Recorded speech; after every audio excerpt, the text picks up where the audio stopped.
And this ridiculous year continues. My beautiful quicksilver rose was putting on all kinds of foliage, and something ate through, almost all the way through that stem, and it was laying over. I put tape on it thinking maybe it would recover. I don't know if it will. It looked like it was drooping more yesterday, so maybe there's a chance. I also mixed up some quick insecticidal soap. Let me just say. The tomatoes are coming along, but I mean, they're just not that many, and they're not turning that fast. These are Cherokee purples.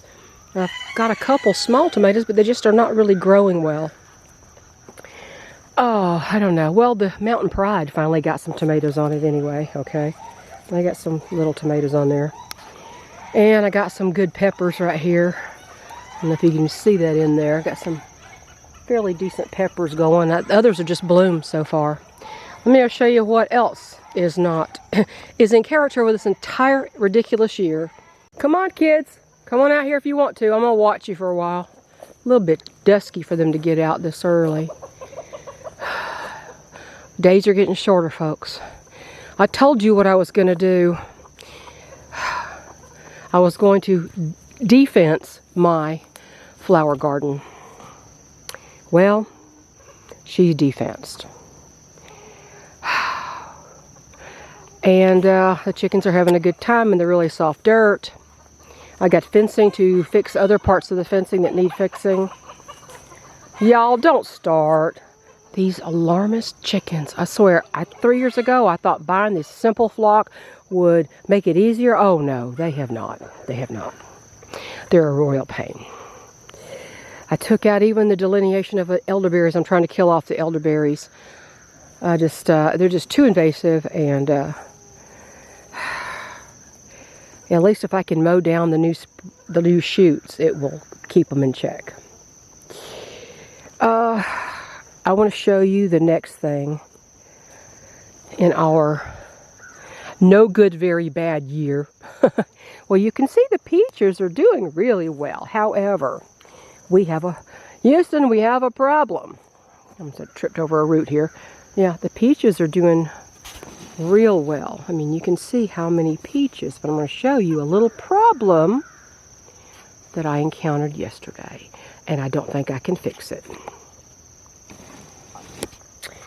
Carefully going to walk over here. I should have grabbed my little gimbal, handheld gimbal thing. Do you see what I see? You see this entire branch of peaches? Do you see that? That limb is almost detached, and it is holding a massive amount of peaches on it. I am so bummed. I don't know what happened. If something grabbed hold of the branch and just pulled at it and ripped it down. That's the second big branch that's broke, but this is a bad time for this to happen. The other one didn't break while there were a bunch of peaches on it. This is loaded with peaches, and I don't know if there's enough of the cambium layer up there left on it to produce food for these peaches. If something keeps pulling on it, and they will, see how low the ground this is? They're going to take a lot of my peaches. If the whole thing falls off, I've lost all those peaches. But I tell you what, this is loaded with more peaches and better looking peaches at this stage than I've ever seen. I know I keep saying that, but I've had peach trees ever since we lived here. When we moved here, there were 2 peach trees really in a really bad spot up near the driveway. And they had terrible disease. They never produced one edible peach.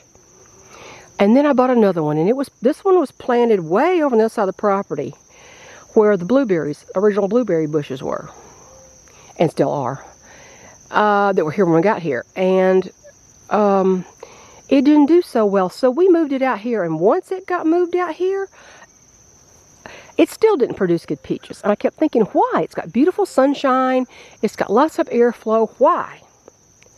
And so I start reading up on fungus and peaches and bugs, and somebody said what solved my problem was azomite. It's just a mineral. It's similar to diatomaceous earth in a way, but it's got lots of trace minerals and vitamins in it. And so I began putting azomite right around the base of this tree. And last year we had more peaches. Now, we didn't get many because, I don't know, something happened and they just didn't do as well. This year they're doing so much better. It has progressively gotten better since I put azomite under this tree. I'm telling you, it's amazing. It took a couple of years for me to get this kind of crop going, and then that. Then that happens. You know how they say if it weren't for bad luck, I'd have no luck at all? It's not luck, it's just the way it goes. Even if this whole branch fell, I would have a lot of peaches left, as long as they make it through storms and predators and all. And they're already blushing color. Now, some of them are a lot smaller than others. This one happened to have a lot of big peaches on it. Bigger peaches than some. I mean, so anyway, I was so bummed when I saw that. I thought, why? The first year I think I can have peaches to can, in 22 years, this happens. Well, last time it was another branch on the other side that broke off, and now that didn't have a bunch of peaches on it then, like I said. But anyway, so the chickens are enjoying the flower garden right now. I'm gonna have to take them back in before I go back in the house, put them back in the pen, because it's a little still and dusky out here. This is prime weather for foxes, coyotes to come running across that field. Yesterday I came out here and there were 2 does and 3 fawns in my yard right here. And I talk to them all the time, and they stand there and they listen to me. One of the does jumped over the fence. Well, I think the 3 fawns were actually on the other side of the fence. First I only saw 2, then I saw 3. I think it was 2 belonged to one doe and 1 belonged to the other, is what I'm thinking. I mean, she could have had triplets, but I don't think I've ever seen 1 doe with with triplets. Not here anyway. But anyhow, 1 jumped over the fence when I started talking to her, and then she stopped. Just jumped over the fence and stood there and was eating was with the fawns. The other one just turned back and looked at me and was listening to me. I was over at the barn and I was talking to them, and they were just, you know, they're used to us being here, which is what I'm trying to achieve. Them getting very comfortable with being here in case I have to sacrifice at least one of the bucks for my freezer. So that's what's going on there. And I'm going to go back to the house and talk to you about something else. I hope you're having a better year than I am, I'm telling you. Everything has gone wrong. Money's been flying out of my pocket. The people who were going to do the free roof repair, well, apparently it was a little bit more than what would be considered. I think they would have put back a shingle, but it was a little bit more, and they assessed the roof with a drone where it was still leaking after some guy had patched it with a bunch of tar looking stuff. And the guy said there's no counter flashing up there, and he said what you'd have to do is remove all those shingles that have that tar on them, and it'd take maybe 1 bundle of shingles to repair. Just put 1 bundle of shingles on and we'll give you an estimate. Well, when the estimate came back, it included removing the OSB, the decking, and replacing 1 sheet of that and 1 bundle of shingles, basically, is what he said. Well, the estimate with 10% military discount was $900. Well, guess what? A sheet of OSB not going to cost them more than $50, if that. And a bundle of shingles is going to cost them less than $40. So you got say $150 worth of materials and $850 worth of labor. And I said, that's not right. I really expected about 500 or 600 tops. 900, I ain't paying. And I don't think that OSB needs replacing. It's been wet, but it doesn't get wet every time it rains. So I don't think it needs replacing, and I think if the new shingles are put on it, I think it would actually be fine. It would then dry out if it's not getting wet again. And then if it dried out, then we can paint the underside to cover the water stain. So anyway, I got to get these guys in. I'm starting to collect flower heads for next year's seeds. I never even used all my seeds. I mean, it's crazy. Not many purple Princenias grew, and they didn't grow as tall as they normally do either. This is just a sucky year all around for a lot of stuff. Anyway, Axel, what's he doing, Axel? Yeah, it's Axel. He knows his name. He's turned out to be a pretty good boy. He's a pretty good boy, but I swear I still have too many roosters. And yet the hens don't show a lot of feather damage, so they're not overly insistent on breeding these hens, which I find interesting how many males I have in here. I always watch for that, if the hens are getting too stressed by the too many males, but apparently not. Anyway, I'm going to go. I got to put them back in because it's too dusky out here. I don't know if you can hear the crickets. Probably not. It looks like it's going to rain. It is going to rain again. We are in a pattern of rain, and I'm so sick of everything being wet I could scream. I have so much work I need to do. I don't know. Anyway, let me go back to the porch and talk to you. I find I don't have a whole lot to talk about except that I showed you the garden, the flower garden, the fence being removed. I'm making an executive decision, and it's my decision. I'm not consulting my husband. I'm telling him that we're going to do this because basically I'm the one that takes care of all that. Occasionally he'll get out there if I ask him to do it. If I especially need something that requires two people, like taking down a fence. Sometimes does, sometimes it doesn't. But pretty much that's what I have to deal with. And I thought the other day, I can grow everything that we need in our house garden, the one that's closest to the house. Basically a potager garden, flowers and vegetables. I've created another raised bed. I'm going to have to put dirt in it, but I've created another raised bed, and I have plans to do another one. And some of that comes from 4x4 pieces I took out of the garden I just took the fence off of. And I may actually remove the fence around what I call the pea garden, because it has the trellises for peas and beans and such, climbers. And I may take that whole thing down too. So I can just mow it. Chickens can have all that area. I can just mow it down. I can mow down the elderberry shoots that come up.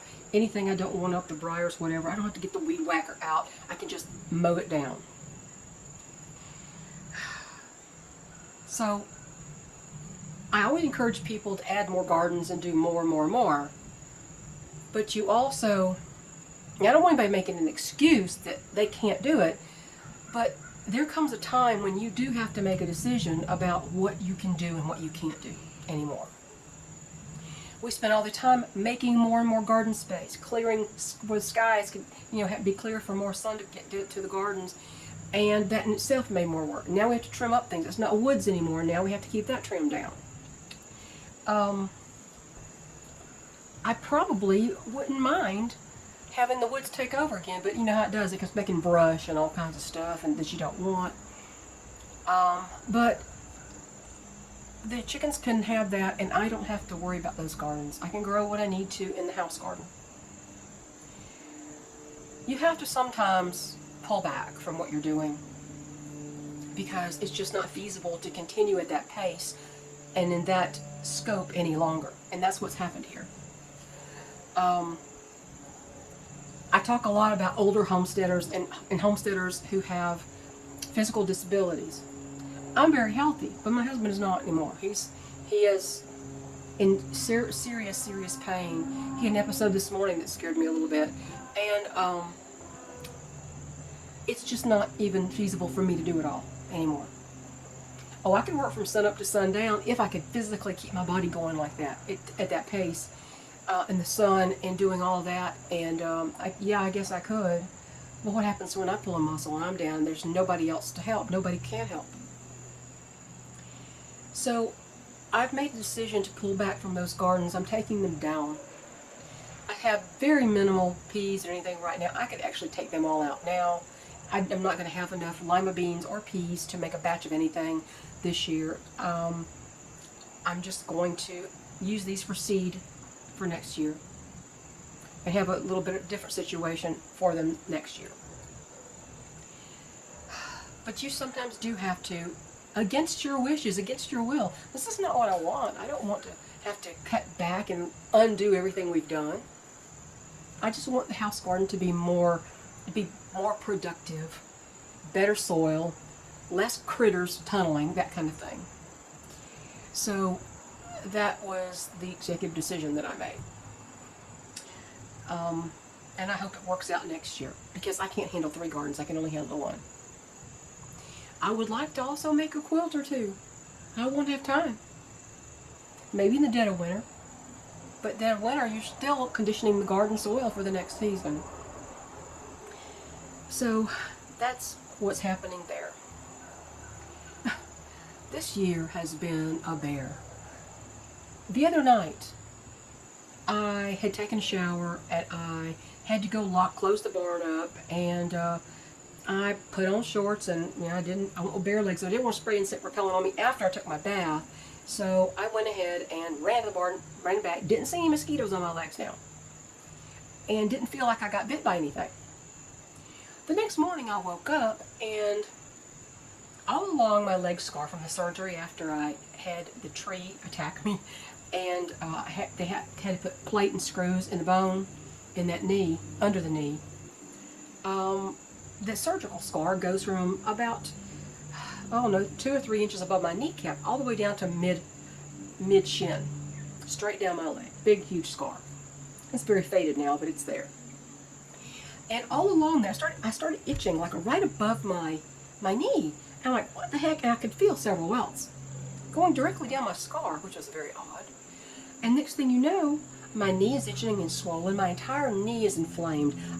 Something has bitten me in a line down my scar, which is weird. Sometime, and the only thing I can figure is maybe something got me when I ran out there really quick to close the barn and came back in the house about 6 o'clock at night. I don't know. I didn't feel anything bite me, but next morning I'm itching. And then I realized my whole knee was hot. It was inflamed. I mean, it was red. My whole knee was swollen and red. And itchy, itchy, itchy. So, I hadn't had mosquitoes after me since I started eating carnivore.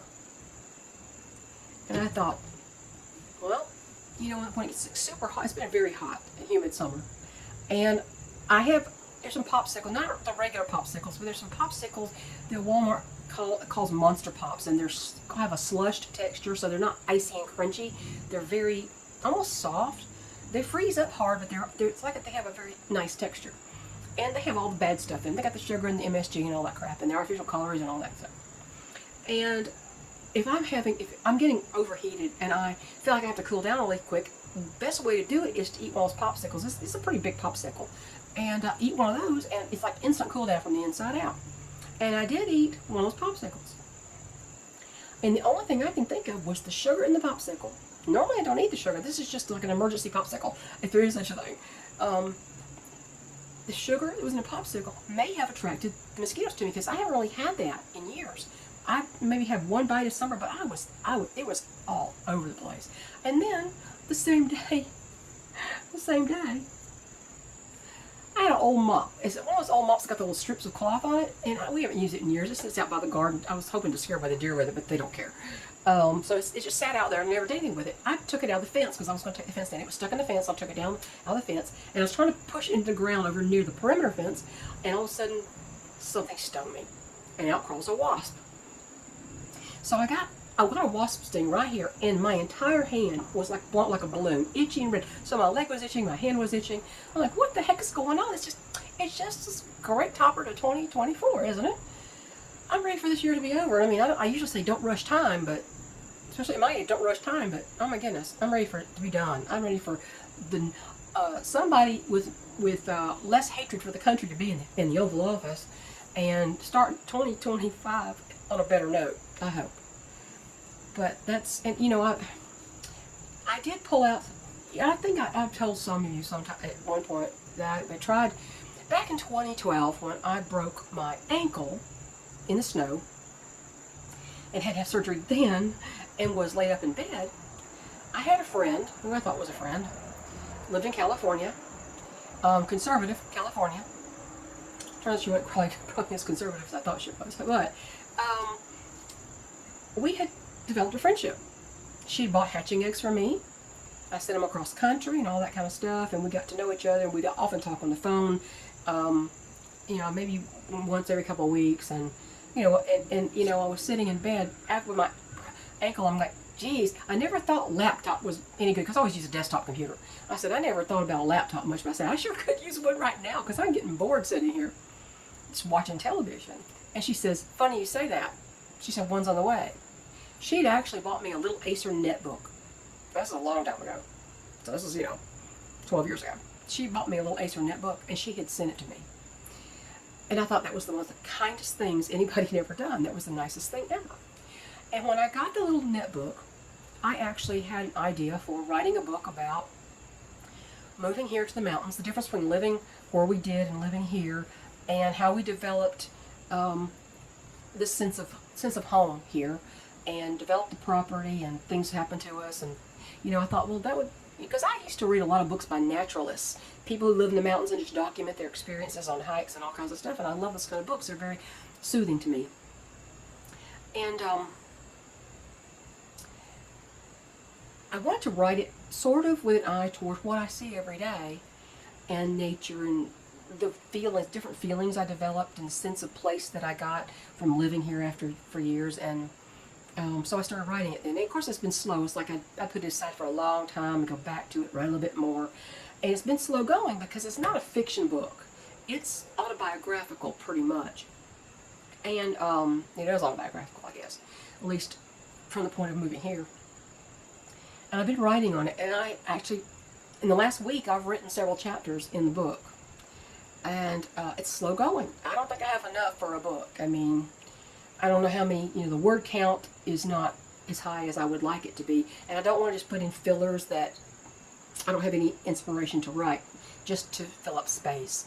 Because I think I need to be honest and authentic with the thing, and that's why it's taken me so long. It'll probably never be finished. I don't know, but I've been writing some on that. I haven't done any quilting yet. After the last project, I'm going to probably wait till it cools down, because I just can't do it. I can't do that in the heat.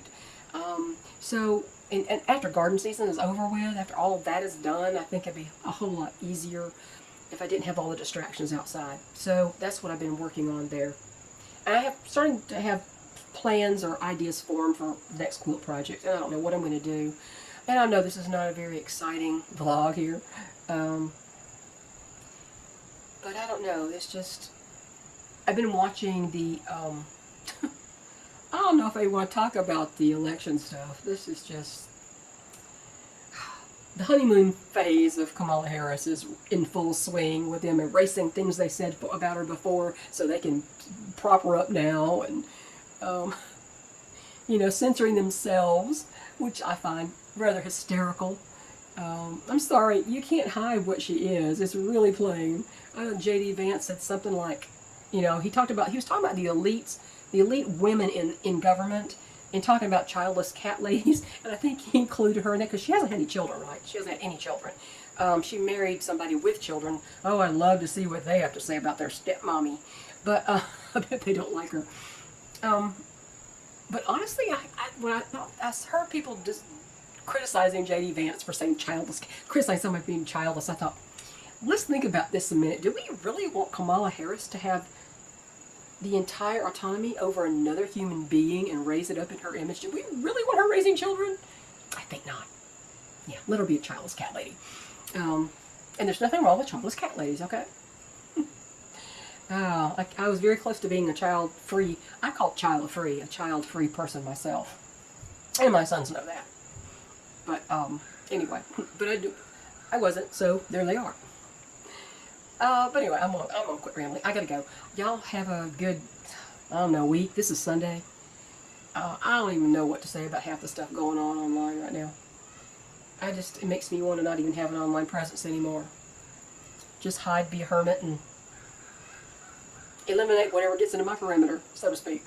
So, I'll catch you later. Y'all have a great day, have a great week, and that's it. Bye, y'all.